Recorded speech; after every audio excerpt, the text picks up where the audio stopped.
Welcome to 12 TV. ముందుగా headlines చూద్దాం. తిరుపతి జిల్లాలో సీఎం జగన్ బస్సు యాత్ర 31 మందిని చంపిన హంతకుడు చంద్రబాబు అని టీడీపీ అధినేతపై జగన్ ఫైర్.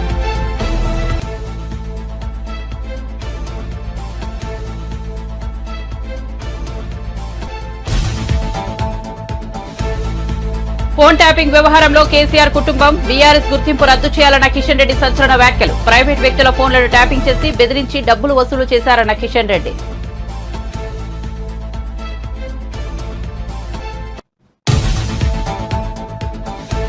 కొవ్వూరులో చంద్రబాబు ప్రజాగలం సభ. వాలంటీర్లు వైసీపీ కోసం పనిచేయడం సరికాదని స్పష్టీకరణ. తటస్థంగా ఉండాలని పిలుపు.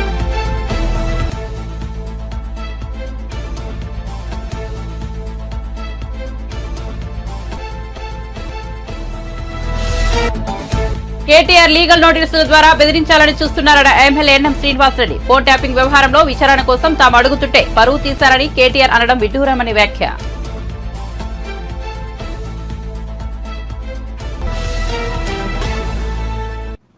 ఇక డీటెయిల్స్ చూస్తే ఎన్నికల వేళ పెన్షన్లు పంపిణీ వాలంటీర్ల వ్యవస్థపై టీడీపీ కుట్రలపై ఏపీ సీఎం జగన్ మండిపడ్డారు. నాయుడుపేటలో గురువారం నిర్వహించిన మేమంతా సిద్ధం సభలో పాల్గొన్న జగన్ చంద్రబాబుపై ధ్వజమెత్తారు. వాలంటీర్ల వ్యవస్థ ద్వారా ప్రతి నెల 1వ తారీఖున పెన్షన్లు అందించామని, కానీ దాన్ని జీర్ణించుకోలేక అసూయతో పెన్షన్లు అడ్డుకున్నారని జగన్ అన్నారు. నిమ్మగడ్డ రమేష్ తో ఈసీకి ఫిర్యాదు చేయించారని ఆగ్రహం వ్యక్తం చేశారు. తాము అధికారంలోకి వచ్చిన తర్వాత 1000 ఇస్తున్న పెన్షన్ 3000కు పెంచామని గుర్తు చేశారు. పేదలకు వైసీపీ ప్రభుత్వం తోడుగా ఉంటుందని అన్నారు. రాష్ట్రంలో రాజకీయాలు చెడిపోయాయని, దిగజారిపోయాయని ఆవేదన వ్యక్తం చేశారు. ఈ యుద్ధానికి మీరంతా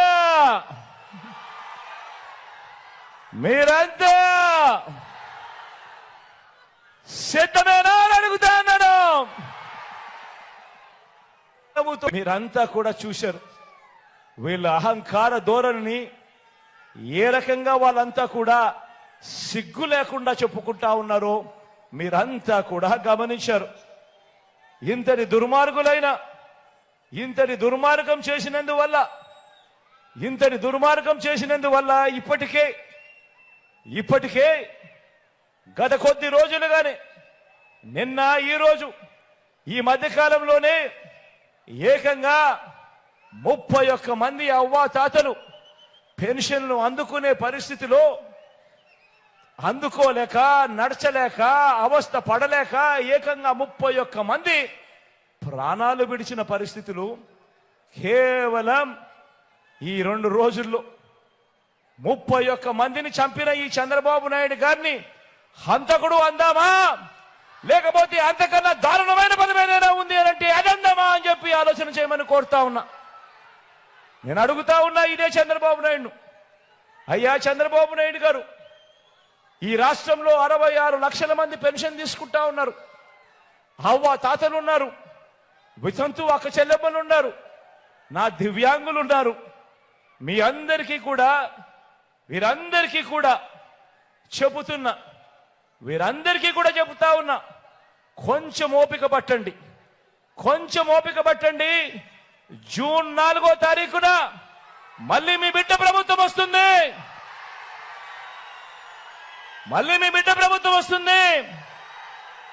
నా మొట్టమొదటి సంతకం మళ్ళీ వాలంటీర్ల వ్యవస్థ తీసుకొచ్చి ప్రతి ఇంటికి కూడా మళ్ళీ సేవలు అందించే కార్యక్రమం నా మొట్టమొదటి సంతకం చేస్తాను అని చెప్పి సందర్భంగా తెలియజేస్తా ఉన్నా.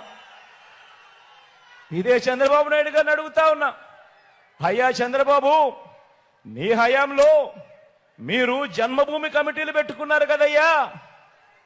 పెన్షన్ కావాలన్నా, రేషన్ కావాలన్నా, సర్టిఫికెట్ కావాలన్నా, చివరికి మరుగుదొడ్లు కావాలన్నా కూడా లంచం ఇస్తే గాని, వివక్ష లేనిదే గాని ఏ ఒక్క పేదవాడికి అందే పరిస్థితి అప్పట్లో ఉండేది కదయ్యా. మరి ఆ జన్మభూమి కమిటీలు, మీరు పెట్టుకున్న జన్మభూమి కమిటీలు ఏ మాదిరిగా పనిచేస్తా ఉన్నాయి, ఏ మాదిరిగా పనిచేశాయి? ఈరోజు వాలంటీర్ వ్యవస్థ అన్నది జగన్ అభిమానించే ఈ సైన్యం ఎలా పనిచేస్తా ఉంది అని అంటే, చంద్రబాబు నాయుడు గారి గుండెల్లో రైళ్లు పరిగెత్తించే కార్యక్రమం జరుగుతా ఉంది అని కూడా ఈ సందర్భంగా తెలియజేస్తా ఉన్నా.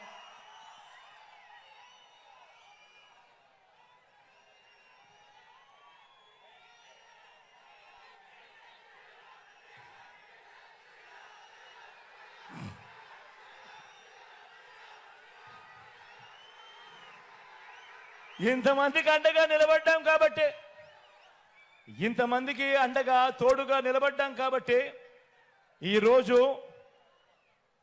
మీ బిడ్డ జగన్కి.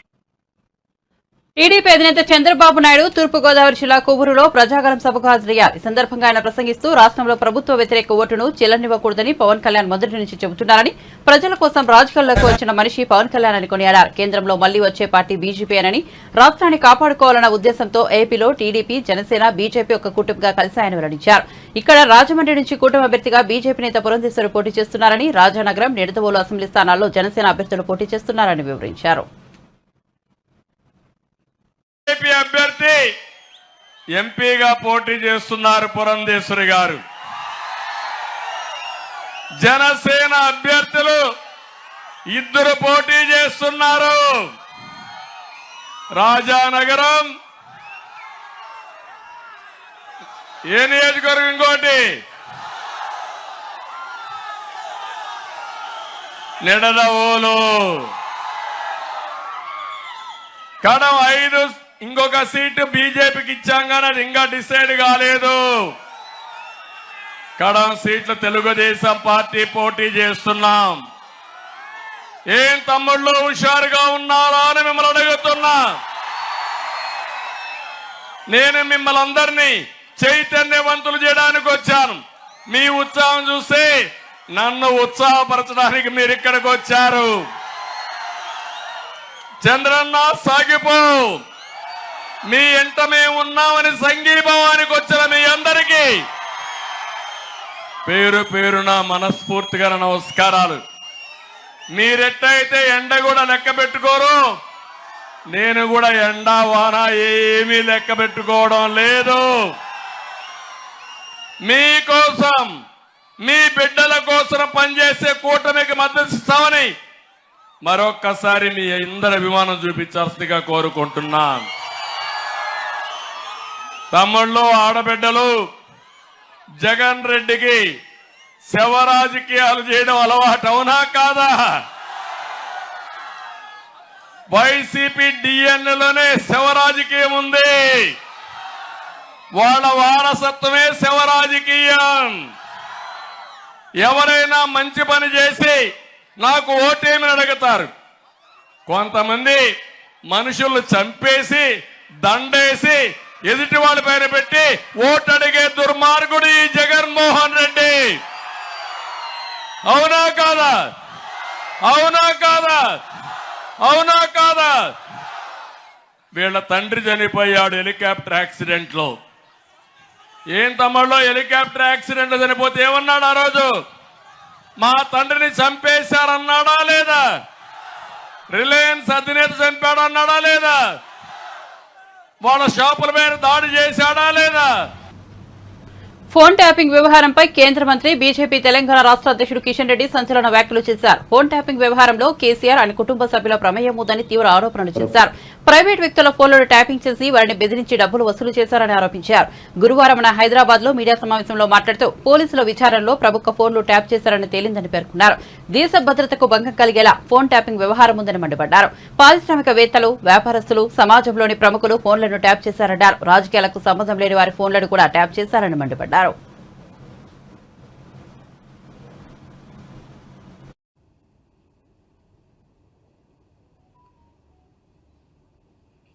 ఈ కేసు ఆషామాషి కేసు కాదు. ఇది చాలా తీవ్రమైనటువంటి వ్యవహారము. ఇది ఒక రాజకీయపరమైనటువంటి కక్ష సాధింపు చర్య మాత్రమే కాదు,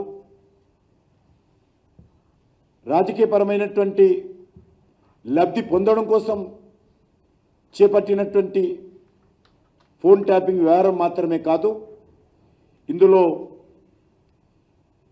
వ్యక్తిగత గోప్యత,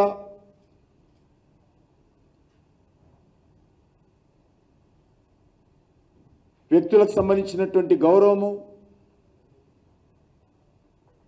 సంబంధించినటువంటి నియమాల ఉల్లంఘన కూడా చాలా స్పష్టంగా జరిగింది. రాష్ట్ర ప్రభుత్వ యంత్రాంగము ఈ రకంగా ప్రజల వ్యక్తిగత జీవితాల్లోకి ఉద్దేశపూర్వకంగా స్వార్థంగా జొరబడి వాళ్ళ హక్కులకు భంగం కలిగించే విధంగా కేసీఆర్ ప్రభుత్వం వ్యవహరించింది.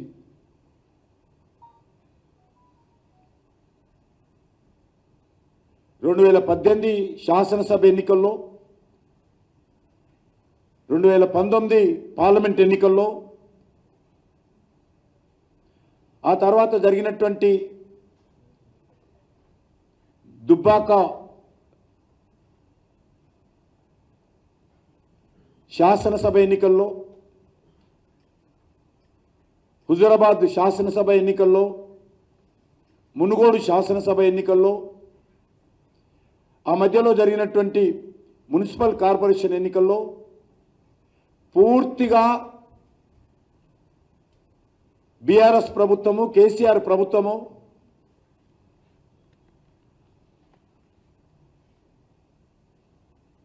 ఎలక్షన్ కమిషన్ నియమావళికి విరుద్ధంగా, ఎలక్షన్ కమిషన్ యొక్క ఆదేశాలను ఉల్లంఘిస్తూ, వైలేట్ చేస్తూ ఆ రోజు బీఆర్ఎస్ ప్రభుత్వం వివరించింది. ముఖ్యంగా ప్రతిపక్ష పార్టీలకు సంబంధించినటువంటి ఫోన్లను ఇష్టారాజ్యంగా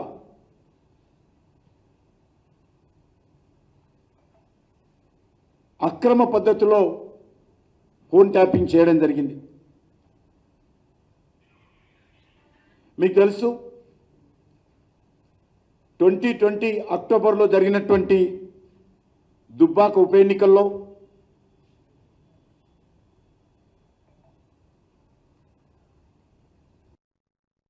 ఉమ్మడి కడప జిల్లా రైల్వే కోడూరు అసెంబ్లీ నియోజకవర్గ జనసేన అభ్యర్థిగా అరవ శ్రీధర్ పేరును జనసేనాని పవన్ కళ్యాణ్ ప్రకటించారు.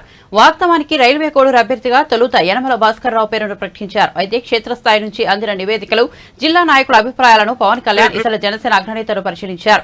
రైల్వే కోడూరు నియోజకవర్గ జనసేన టీడీపీ వర్గాలతో చర్చించిన పవన్ రైల్వే కోడూరు అభ్యర్థిని మార్చాలని నిర్ణయం తీసుకున్నారు. ఈ క్రమంలో అరవ శ్రీధర్ ను రైల్వే కోడూరు అసెంబ్లీ నియోజకవర్గ జనసేన అభ్యర్థిగా ప్రకటించారు.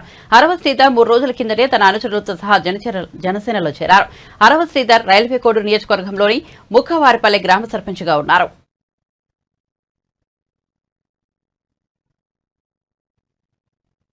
BRS working president KTR legal నోటీసులు ఇవ్వడం ద్వారా బెదిరించాలని చూస్తున్నారని మహబూబ్ నగర్ ఎమ్మెల్యే ఎన్ఎం శ్రీనివాసరెడ్డి మండిపడ్డారు. ఫోన్ ట్యాపింగ్ వ్యవహారంలో పూర్తి స్థాయిలో విచారణ జరపాలని తాము డిమాండ్ చేస్తుంటే పరువు తీశారని కేటీఆర్ అనడం విడ్డూరంగా ఉందన్నారు. ఫోన్ ట్యాపింగ్ బాధితులుగా తాము ఫిర్యాదు చేశామన్నారు. ఆధారాలు చూపించినందునే పోలీసులు విచారిస్తున్నట్టు చెప్పారు. తాను కనుక కేటీఆర్ స్థానంలో ఉంటే ఫోన్ ట్యాపింగ్ వ్యవహారంలో తన పాత్ర లేదని పోలీసు అధికారులకు లేఖ రాసి వివరణ ఇస్తానని తెలిపారు. కానీ కేటీఆర్ మాత్రం లీగల్ నోటీసులు ఇచ్చి బెదిరించాలని చూస్తున్నారని మండిపడ్డారు. కాగా ఫోన్ ట్యాపింగ్ విషయంలో తనపై తప్పుడు ఆరోపణలు చేస్తున్నారంటూ మంత్రి కొండా సురేఖ, ఎమ్మెల్యే ఎన్ఎం శ్రీనివాసరెడ్డి, కేకే మహేందర్ రెడ్డిలకు కేటీఆర్ లీగల్ నోటీసులు పంపించారు. చేసి పక్కన కూర్చొని మేము స్ట్రాటజిస్టులము, మేము స్ట్రాటజీ చెప్తామని చాలా మంది తయారయ్యారు. ఇప్పుడు మీ ఎమ్మెల్యేలు ఎంపీలు ఎక్కడ గ్రౌండ్లో కూర్చొని ఉన్న వాళ్ళు మునుగోడు ఎలక్షన్లలో మీరు ఎంపీటీసీకి ఒక్కొక్క ఎమ్మెల్యేని ఎంపీని ఇచ్చిండ్రు. వాళ్ళు నియోజకవర్గంలో లేకుంటే కూడా ఇమ్మీడియట్గా మీరు ఫోన్లు చేసిండ్రు. వాళ్ళ ఫోన్లు ట్యాప్ చేయకుంటే, వాళ్ళ లొకేషన్లు మీరు ట్రేస్ చేయకుంటే, వాళ్ళు ఉన్న ఎంపీటీసీ పరిధిలో ఉన్నారా లేదా బయటికి పోయిందనేది మీకెట్టా తెలుస్తుంది మహాశయ? ఇవన్నీ తార్కాణాలు కాదా?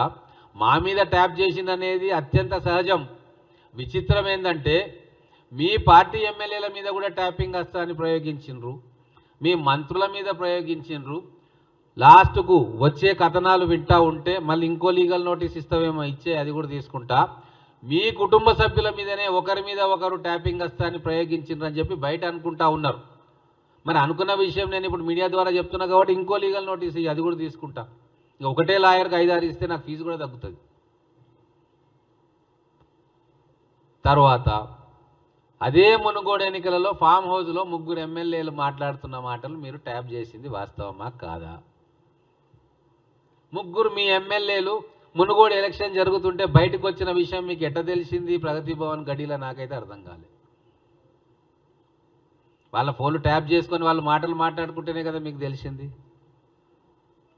మరి అది నేరమే కదా, ఇంతకంటే సాక్ష్యం ఏమన్నా కావాలా? అది తెలిసి విని దాన్ని పెద్ద కథ అల్లినావు కదా, ఎవరో వచ్చిండ్రు కొనుక్కోవడానికి వచ్చిండ్రు, అది వచ్చిండ్రు ఇది వచ్చిండ్రు అని.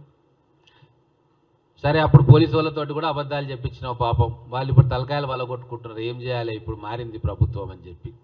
అదొక అంశం పక్కన పెడదాం.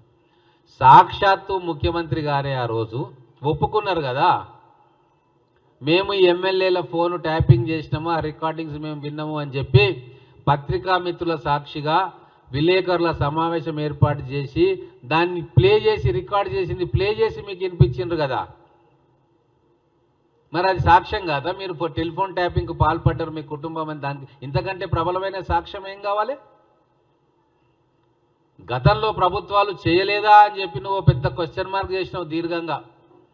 అయ్యా, బ్రిటిష్ వాళ్ళు ఉన్నప్పుడు కూడా ఇంటెలిజెన్స్ వ్యవస్థలు పనిచేసేవి, స్వాతంత్రం వచ్చినాక ఇంటెలిజెన్స్ వ్యవస్థలు పనిచేసినాయి చేస్తాయి. ఎప్పుడు కూడా హ్యూమన్ ఇంటెలిజెన్స్ కావచ్చు, టెక్నాలజీతో చేరే ఇంటెలిజెన్స్ కావచ్చు, తీవ్రవాదుల మీద,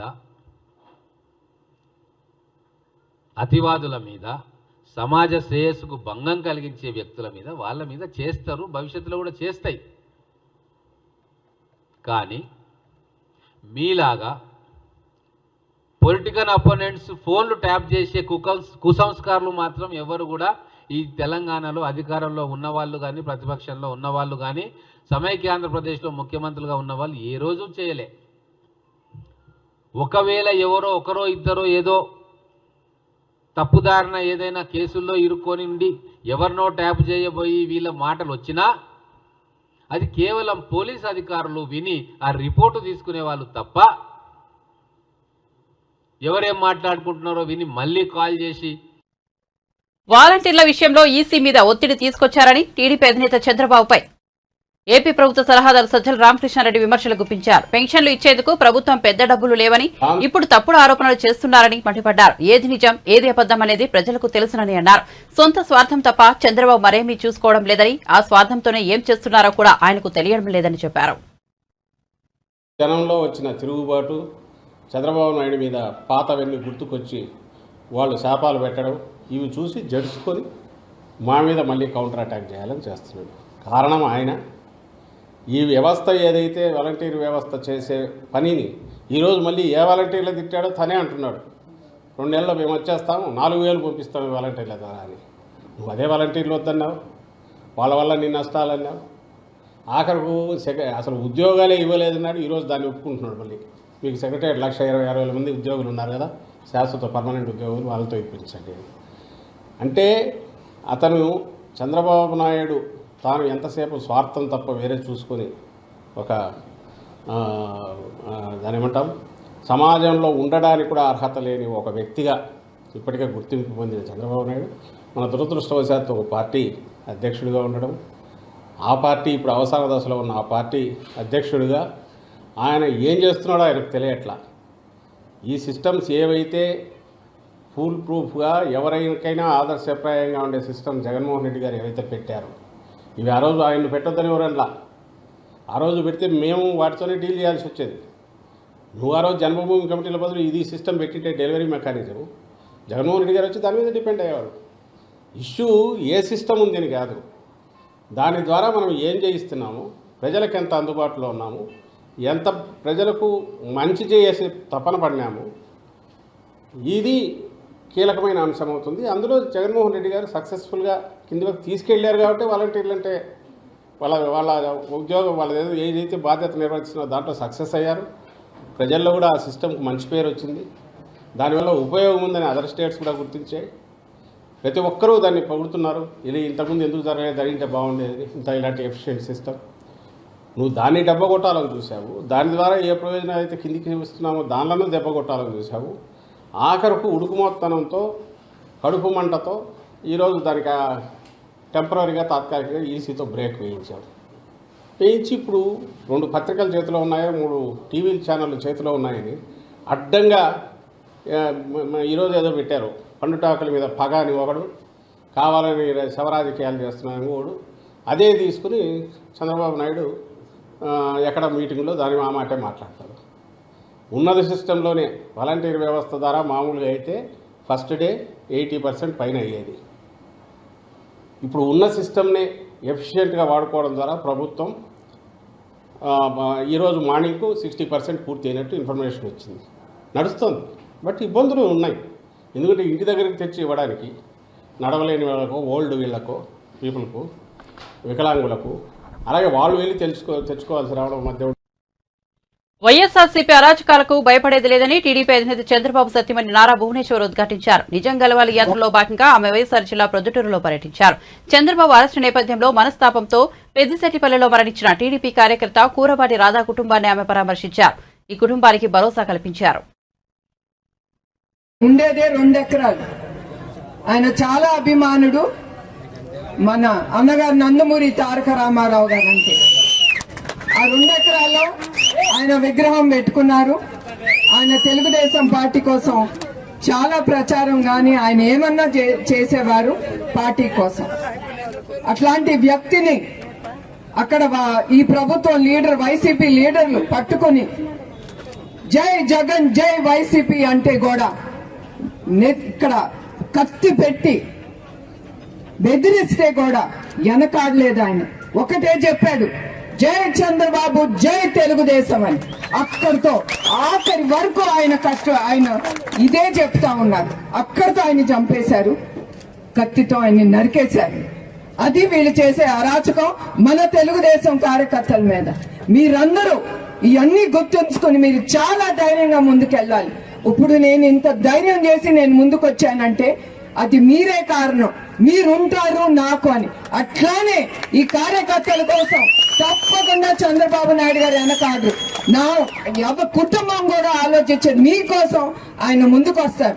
ఇప్పుడు అట్లానే మన పార్టీ కోసం, మీకోసం కార్యకర్తలందరూ ముందుకొచ్చి మీ కాన్స్టిట్యున్సీలో మీరు పోరాడాలి. ఇది తప్పదు. ఈ పోరాటం మన అందరిది. మన భవిష్యత్తు కోసం, మన పార్టీ కోసం మనం ముందుకెళ్ళాలి.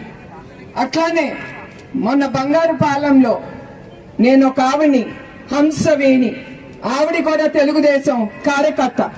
ధైర్యంగా ఆవిడ నీళ్లు రావట్లేదు, పంపులు కొడతా ఉంటే నీళ్లు రావట్లేదు. ఆవిడేం లేదు చేసి మన తెలుగుదేశం లీడర్కి వెళ్ళి చెప్పుకుంది, ఇట్లా నీళ్లు రావట్లేదు పంపులో అని. అది ఆవిడ చేసింది.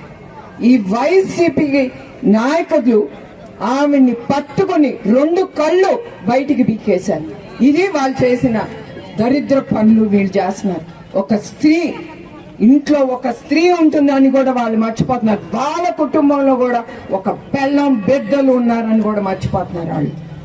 అది వైసీపీ చేసే ప్రభుత్వం. అట్లా ఎంతో మంది కార్యకర్తల్ని వాళ్ళ పొట్టబెట్టుకుంటున్నారు. ఇది ఎన్నో రోజులు సాగదు. మనందరం చెయ్యి కలుపుకోవాలి. కలుపుకుని ధైర్యం చేసి మళ్ళీ చెప్తున్నాను, మనం ముందుకు వెళ్ళాలి. ఒక అడుగు వెనక్కి వేయకూడదు. ఎందుకంటే ఈ పార్టీ ఎవరండి పెట్టింది చెప్పండి మీరందరూ? నందమూరి తారక రామారావు గారు.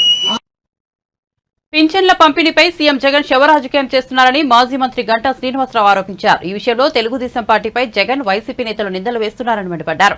పెన్షన్ డబ్బులను జగన్ తొత్తులకు, కాంట్రాక్టర్లకు ఇవ్వడంతోనే ఇబ్బందులు వచ్చాయని అన్నారు.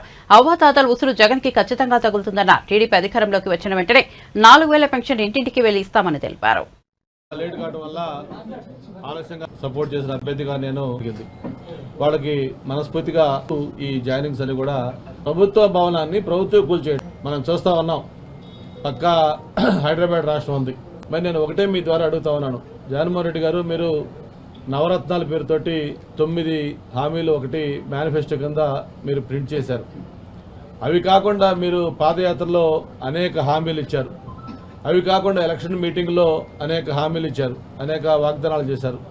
మొత్తం లెక్కేస్తే దాదాపు 900 పైగా హామీలు నవరత్నాలతో కలిపి మీరు ప్రచారంలో కానీ, పాదయాత్రలో కానీ, ఎలక్షన్ల మేనిఫెస్టోలో పెట్టే కానీ మొత్తం చూసుకుంటే దాదాపు 900 పైగా హామీలు మీరు ఇచ్చారు.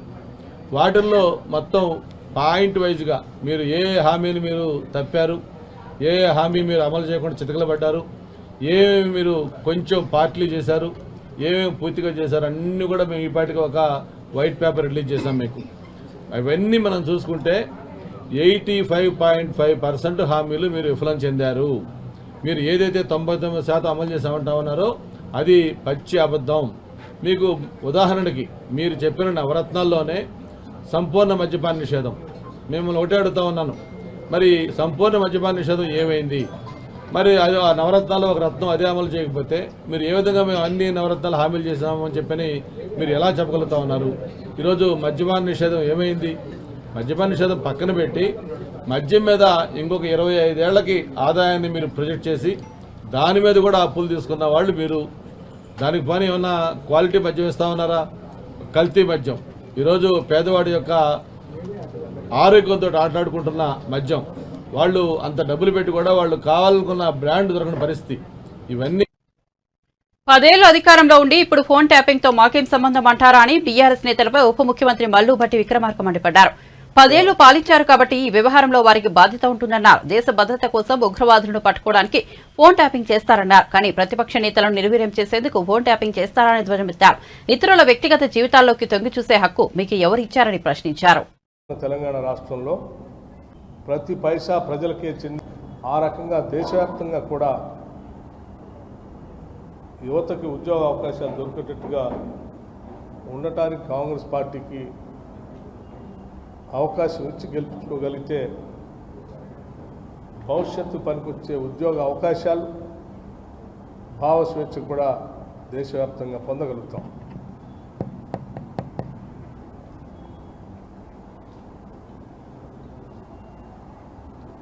ఈరోజు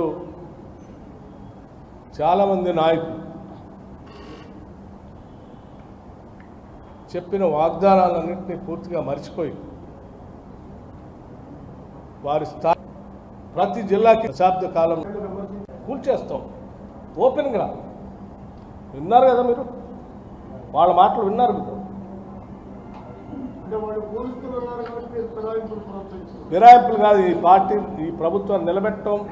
తర్వాత ఏమంటారు, సామాజిక పింఛన్ల పంపిణీకి ఇతర శాఖల అధికారులను వినియోగించకుండా వైఎస్ఆర్సీపీ ప్రభుత్వం శవరాజకీయాలు చేస్తోందని టీడీపీ ఎమ్మెల్యే కోటంరెడ్డి శ్రీధర్ రెడ్డి విమర్శించారు.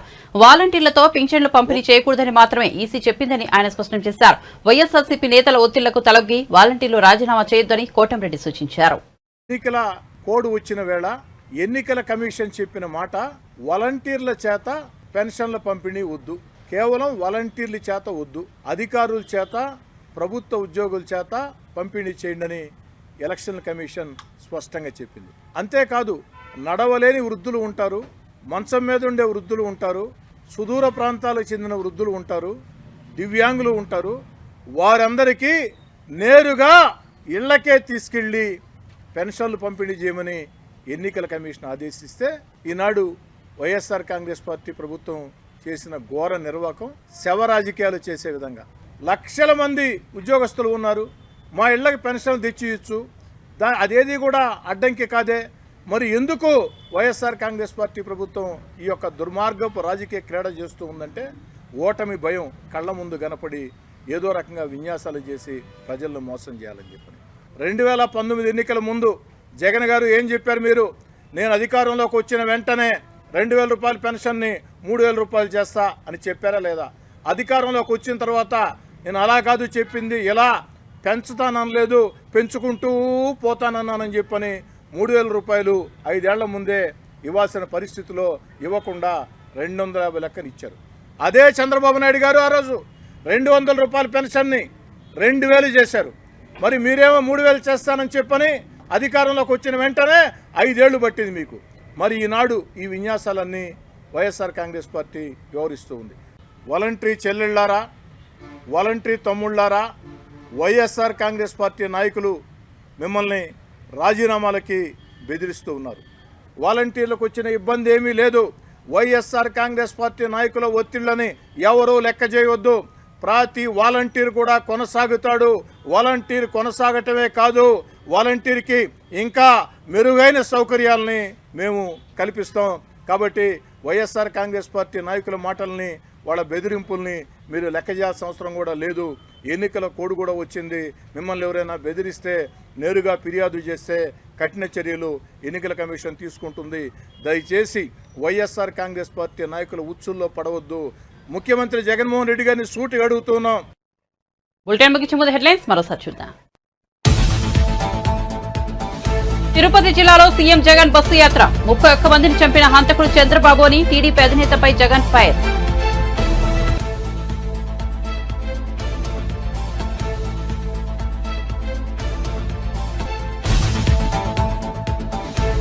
ఫోన్ ట్యాపింగ్ వ్యవహారంలో కేసీఆర్ కుటుంబం బీఆర్ఎస్ గుర్తింపు రద్దు చేయాలని కిషన్ రెడ్డి సంచలన వ్యాఖ్యలు. ప్రైవేట్ వ్యక్తుల ఫోన్లను ట్యాపింగ్ చేసి బెదిరించి డబ్బులు వసూలు చేశారన్న కిషన్ రెడ్డి.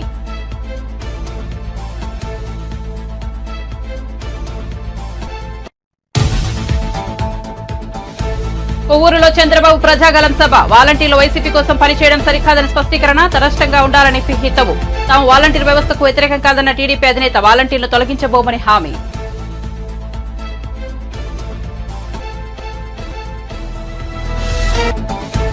కేటీఆర్ లీగల్ నోటీసుల ద్వారా బెదిరించాలని చూస్తున్నారన్న MLA NM Srinivasa Reddy. Phone tapping వ్యవహారంలో విచారణ కోసం తాము అడుగుతుంటే పరువు తీశారని కేటీఆర్ అనడం విడ్డూరమని వ్యాఖ్య.